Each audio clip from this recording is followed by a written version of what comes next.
It's another day in the Hornets universe. It means we have another LaMelo Ball injury update. Plus, we'll recap Charlotte, Brooklyn, or maybe Greensboro, Long Island. I think that's the Brooklyn G League affiliate. Either way, we'll talk about it today. Locked On Hornets.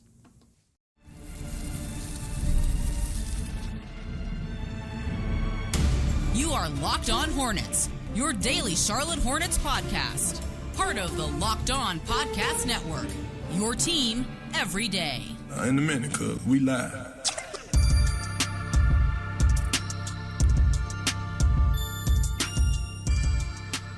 It's Locked On Hornets, part of the Locked On Podcast Network. It's your team every day. Thanks for making us your first listen. We're free. We're available anywhere you get your podcast, and that includes YouTube. There's Doug Branson. You can find him on his Substack, everyhornetsboxscore.com. You can also listen to him on Locked On NBA. You can also read more of his work by downloading our newsletter, our new newsletter, the Locked On Hornets Daily Newsletter. One stop for ultimate team and league coverage delivered right to your inbox. You can sign up for free right now, LockedOnDaily.com. That's LockedOnDaily.com. You can start your day with the all-new free Locked On Hornets newsletter. I'm Walker Mail. Listen to me on WFNZ every weekday from 12 to 3 p.m. This episode is brought to you by Game Time.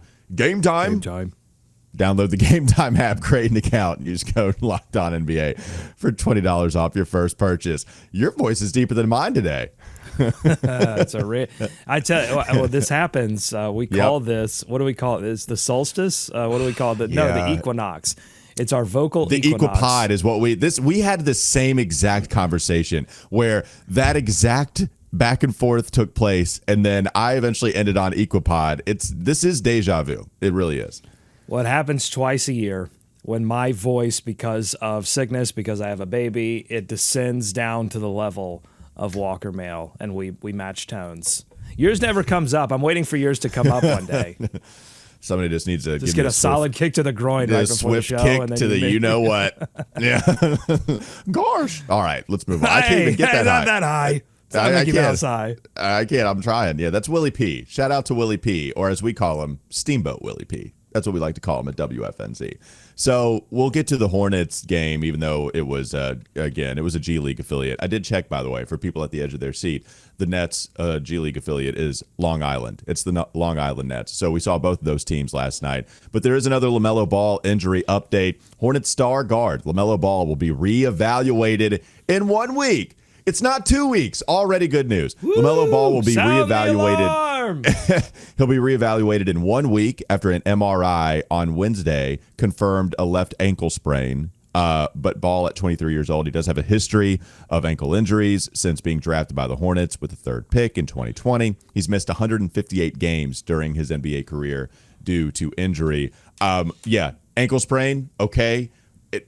It is interesting that they're only using the 1 week timeline rather than the 2 week timeline. Like, I actually think that matters. If you keep saying 2 weeks for all these other players and they've been out for a decent amount of time and it's only 1 week for LaMelo, that's good news. So, again, I think it's a lot of what we said yesterday, Doug.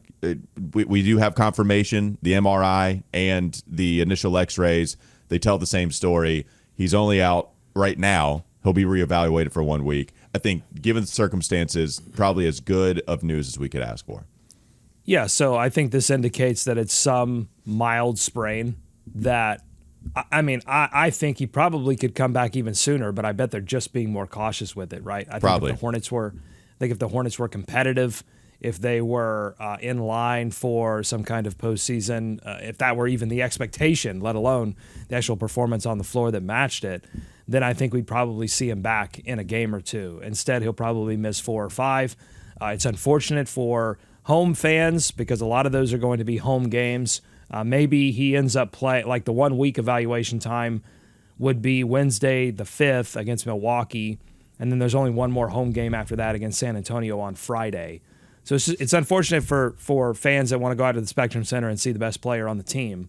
But that's just the way of things. They should they should print that on the tickets. I know they don't print tickets anymore, but however people receive tickets, there should be in very tiny font disclaimer. You are buying tickets to a Hornets game. If you are a Hornets fan, understand that terms vary, players often vary.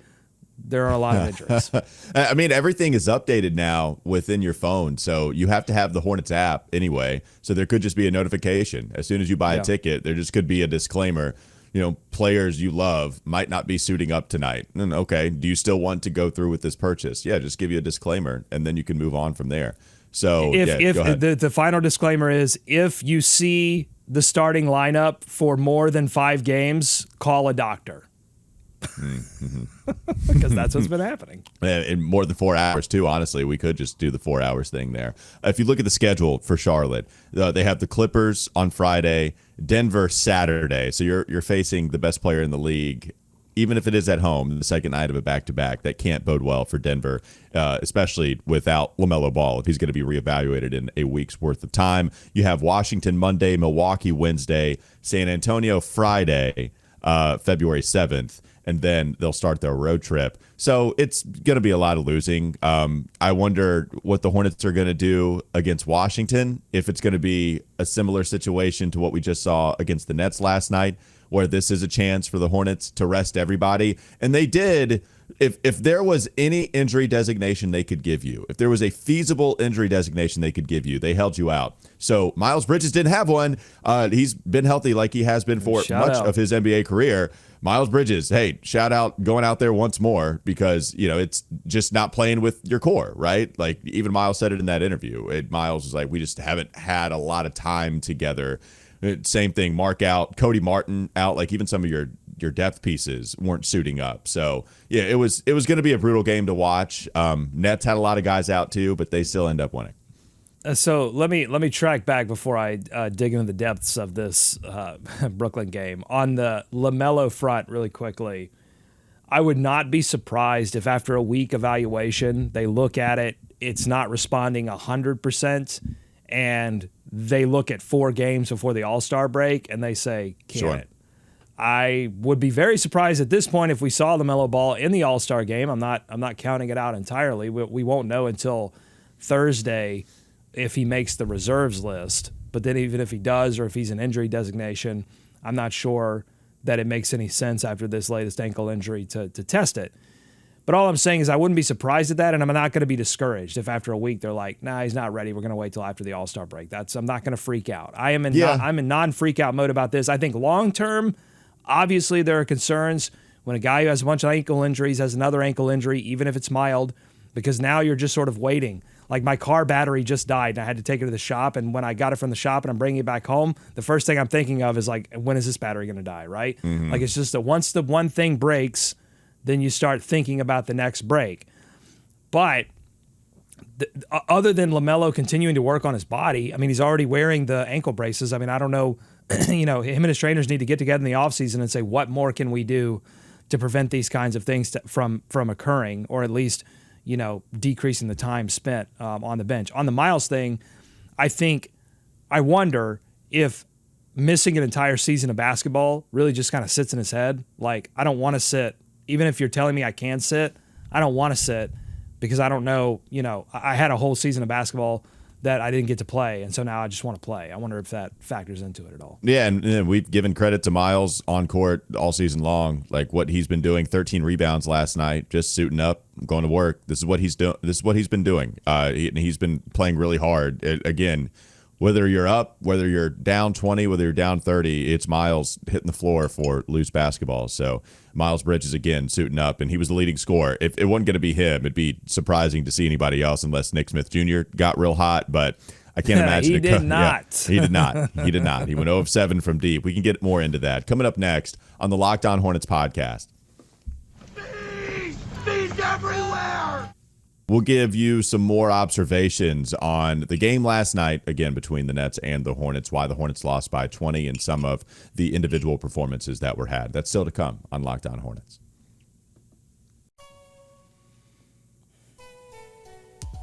This is a message brought to you by Intuit TurboTax. Taxes was waiting and wondering and worrying if you were going to get any money back, and then waiting, wondering, and worrying some more. Now Taxes is matching with a TurboTax expert who can do your taxes as soon as today. An expert who gives your taxes their undivided attention as they work on your return, while you get real-time updates on their progress so you can focus on your day. An expert who will find your everyday deduction possible and file every form, every investment, everything with 100% accuracy. Also, you can get the most money back guaranteed. No waiting, no wondering, no worries. Now, this is Taxes. Get an expert now on TurboTax.com. Only available with TurboTax Live full service. Real-time updates only in iOS mobile app. See guarantee details at TurboTax.com/guarantees. More Locked On Hornets ahead.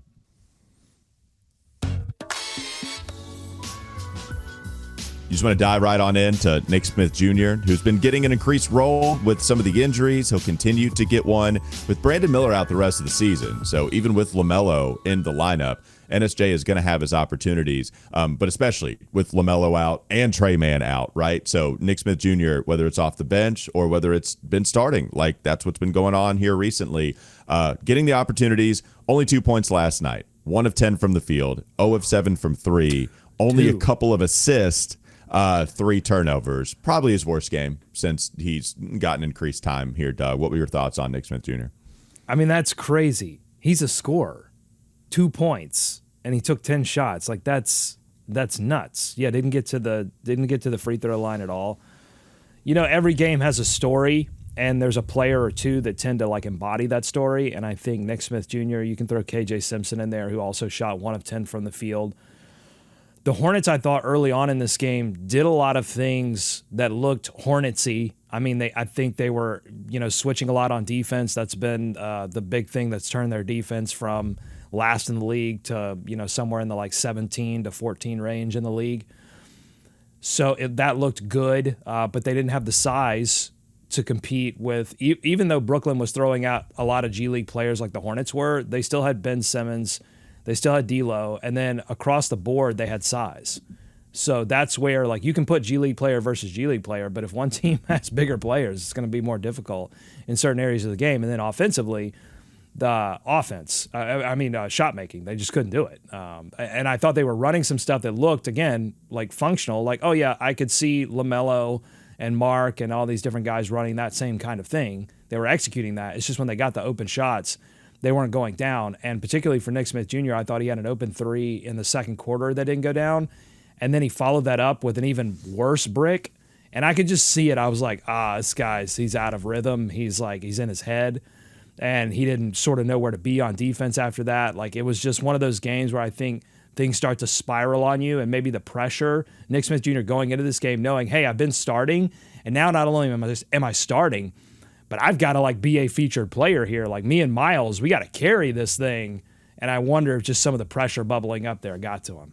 And so he's been getting minutes since, let's call it January 3rd. He got some, of course, before that, but he's been consistently playing in ball games since January 3rd. He had 7 minutes against Detroit, and it's really been around 20 to even 30 the rest of the way. Doug, he's been struggling from 3 really after that Dallas game on MLK Day.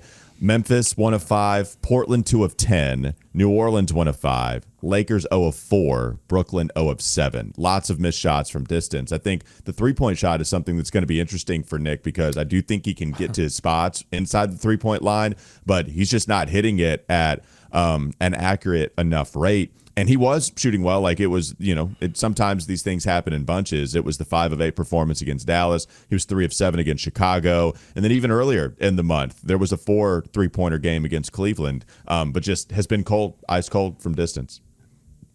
And that's a problem, because if he's not shooting the 3 well, I'm not sure where he belongs on this roster. I'm not sure where he belongs on an NBA roster if a guy his size is not able to shoot the basketball well in this day and age. Like, I just don't know how that makes sense. Yeah, and the one thing, what's encouraging is, okay, a lot of times it's how do you help the team even when you're not hitting shots. That's a big deal. I value that a lot. I think he did help the team against the Lakers when he wasn't hitting shots. He only hit 2 field goals, and yet he had 6 assists. And one turnover, right? I think you even saw him get other guys involved. There's a couple of dishes. Man, how many assists was it? And I know there was one to Mark, but even against the Lakers, somebody that might have struggled with passing early on did struggle with passing.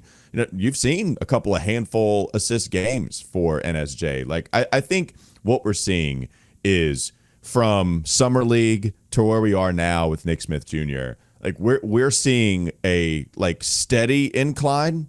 And I think they're just throwing so much at him. Think about it. Summer League, guard the best player, take all offensive responsibility, and go out there and play. Now here he is, after not really playing all that much. They ask, okay, 7 minutes against Detroit, 19 against Cleveland. Okay, now we need you for 30. It's a lot. And I know this. I think this is good. I think you play through these mistakes.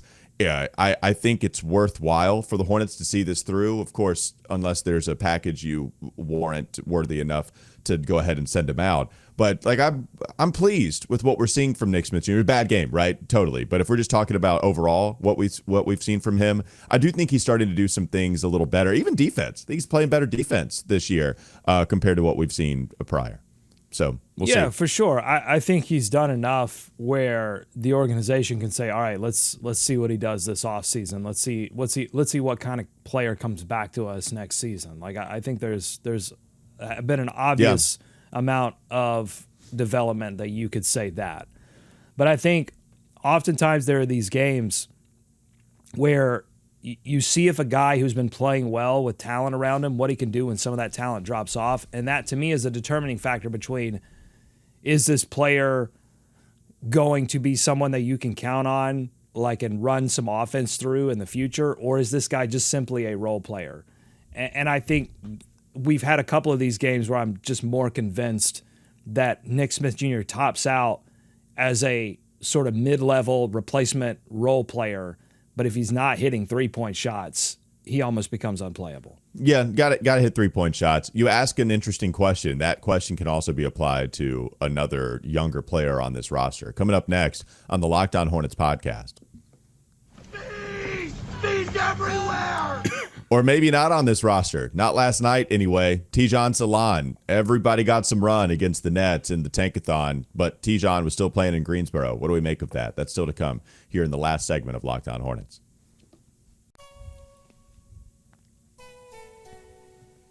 This episode is brought to you by Game Time. Game Time? Game time.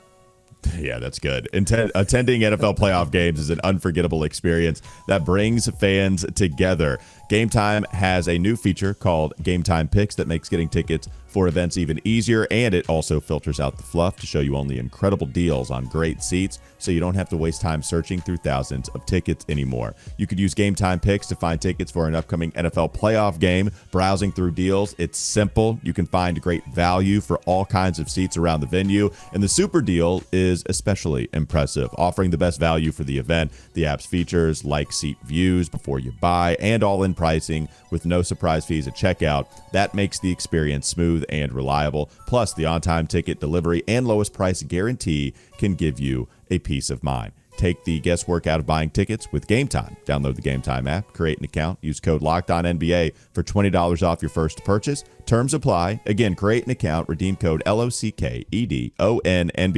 Locked On NBA for $20 off. Download Game Time today. Last minute tickets, lowest price guaranteed. More Locked On Hornets ahead.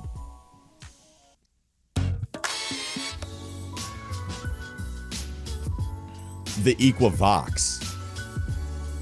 Okay, the Equivox. We've been workshopping this for years. I love it. The and Equivox you know what's weird? What it always yeah.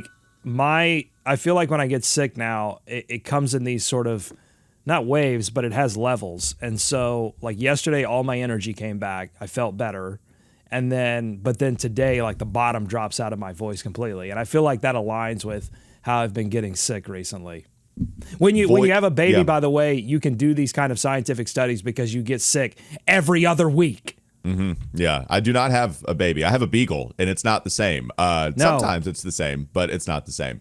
It's not. You wouldn't understand until you have a child. Until you have a species that can transfer disease directly to you, you will not understand. It doesn't. Yeah, I don't have one. I have fish, I have golden retrievers, and I have a beagle. So I don't have that species. So equinox, equipod, equivox. We've settled. Let's plant our flag there. Sicko Satchel time. Perfect for you being the sick one. Doug, what you got for us?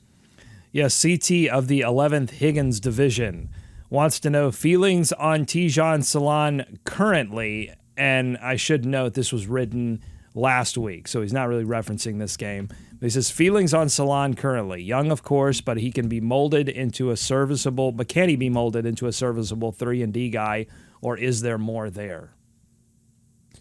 Well, I think we need to start, even if this question was asked last week. He did not play in this game against Brooklyn. KJ Simpson did. Perhaps they need a little bit more backcourt help. But even in this game, they needed some front court help too. No Mark Williams. You did have Miles Bridges. You had Moussa Diabate. So maybe you can make an excuse there. Still Jeffries played in this game also. He's played small ball 5, can be the 4, can be your stretch big. But even still, you would want your rookie to get some minutes, and he's gotten some minutes before here. So first, I think we started there. Are you surprised that Salaun did not get any minutes in this game? And what does that say about where he is right now for you, Doug? No, I think when they sent him down to Greensboro, they most likely sent him down with a plan, with an idea of like, here's what we're going to work on, and we want to establish a rhythm. I mean, I think there's a certain amount of injuries where their hand would be forced, but you've got Taj, you've got Moussa in this case. Mark is available if they need him. So, they're doing the injury management thing with his foot. Like, all right, we don't, it's against the Nets, not top competition, not going to be something where we can gauge where Mark is. So let's just sit him down and make sure that the foot's okay. Okay. So you've got a rotation such that you're not forced to bring Tidjane up. And I also think, particularly in a game like this, where you're playing a lot of guys who are younger, who are like second-year rookies and second-year players or even third-year players, there's going to be a lot of like, I don't know what I'm doing. I don't know exactly where to be. I don't know exactly how to execute the thing that you're asking me to do. Tidjane doesn't help that.